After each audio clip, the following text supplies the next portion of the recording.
you're hot, then you're cold, then you're yes, then you're no, then you're intro.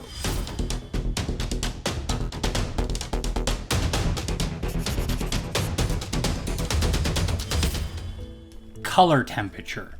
Usually it's something we never think about as miniature painters, because usually paints and colors are mixed up for us. But that's why I want to do this video, to show the difference between warm and cool colors, and how they might help us set up the right mood for our miniatures.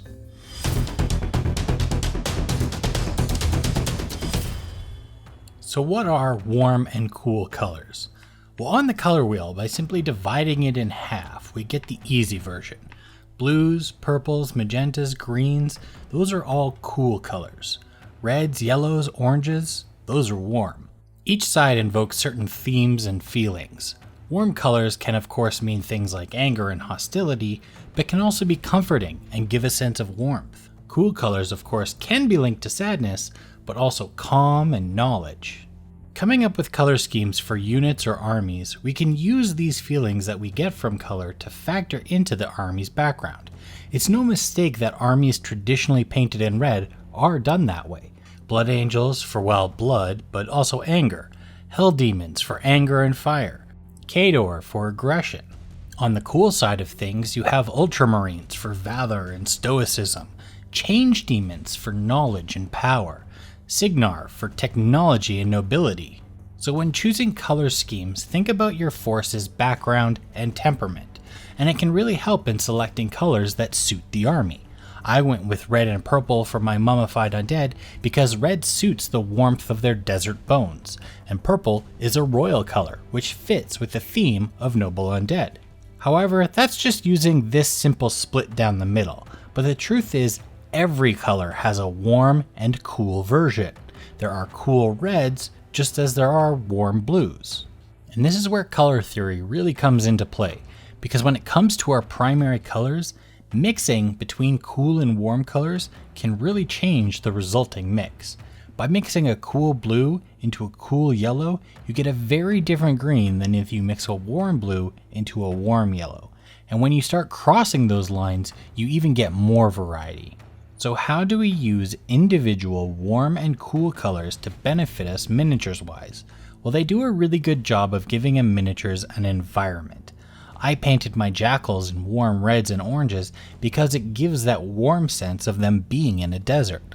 But using cool versions of the same reds on something like this minotaur can give a sense of the cold depths of the caves where it might live. It's why vampires are usually depicted in a crimson instead of a blood red, because it's more cold and deathly. So by choosing between cool and warm versions of the same colors, we can vastly change the environment the model is perceived to be in. So that's why I'm going to do a hot versus cold challenge, using two of the same style models. I'm going to do one of them in warm colors, and the other in the same colors but cool, and see how they differ at the end.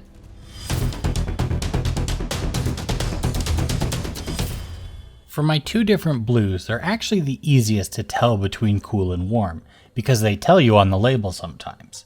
Phthalo blue will sometimes have in brackets green shade under it. That is literally telling us that this blue leans more towards the cool side of the spectrum, towards green, while ultramarine blue is punctuated with red shade, which is telling us it's more on the warm side of things, which is towards purple. So by eye, just make note if it looks more green or more purple when mixed with white. In both cases, I'm going to be mixing it into my bright yellow to build up my highlights from. Each time, I'll add just a little bit of the light yellow and layer and texture it up, using the airbrush to glaze and blend between those colors a bit each time until they become a light, pale green, but never the full yellow on its own.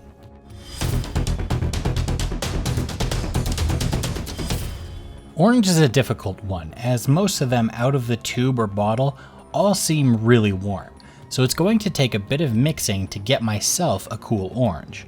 I'll use the same orange for both of them, but in one of them I'm going to mix in a bit of magenta. This will give me a more pink orange, which should have a cooler complexion overall. But to start, I'll actually be going over red.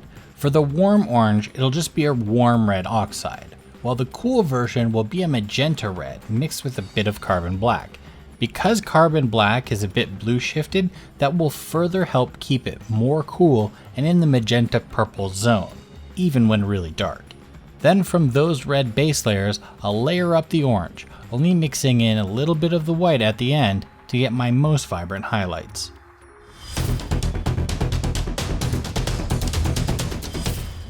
Red is actually pretty simple to differentiate between warm and cool, but they don't make it as obvious as the blue with the red shade and the green shade thing. But there is a keyword we can look out for, and that is crimson. Normally, when a paint calls itself crimson, it leans towards the magenta side rather than the orange side, which is the main difference between cool and warm red. I'm starting the shield on both of them with some gray, just so the red will show up more clearly. On the warm Saurian, I'll be using this Pyrrole red, as it's probably the readiest red I can red. While for the cool shield, I'll be using Naphtha Crimson, which is only slightly cooler. However, some crimsons can be cooler than others, so if I want this just a little more cold myself, I can add a bit of magenta to it to take it that stage further.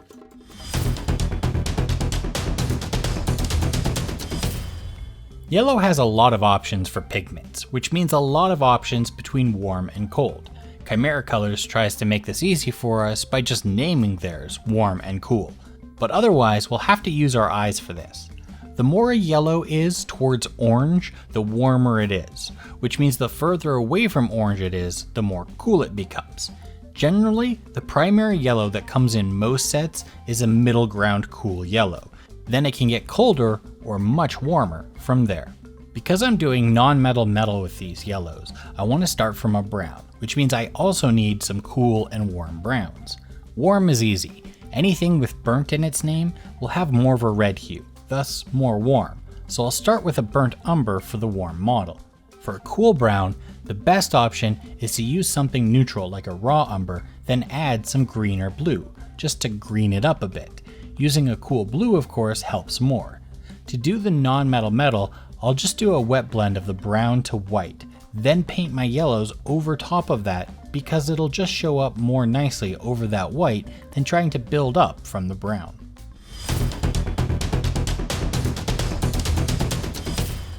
The sad fact about green as a single pigment is that there really is only one that gets used often in paints, and that's a phthalo green, which is a tad cool but mostly a neutral green. So no matter what, we're mixing. Of course, we could just mix warm and cool blues and yellows to get the warm and cool versions of the green, but let's not toss phthalo green out with the paint water yet. By mixing in some blue, we can get an even cooler teal, or by adding a warm or cool yellow to it, it'll become more vibrant, but also get pushed in the warm or cool direction. As for painting green on the model, the only thing I have earmarked for these colors is the feathers, which are pretty simple. Base with either temperature of green, then just add a small amounts of white to lighten it and create a texture along the feathers with the lines in the right direction.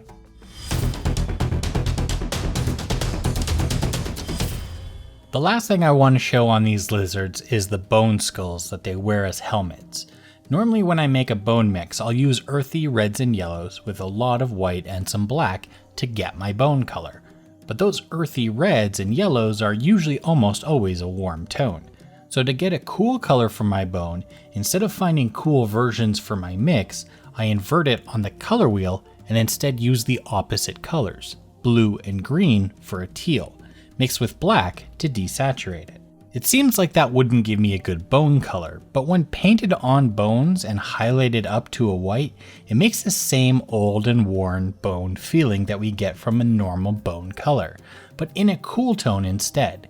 Mostly, it's the desaturation that makes it work, but it makes the point for me that sometimes when you need something to look cool or warm, what we actually should be looking for is the opposing color completely.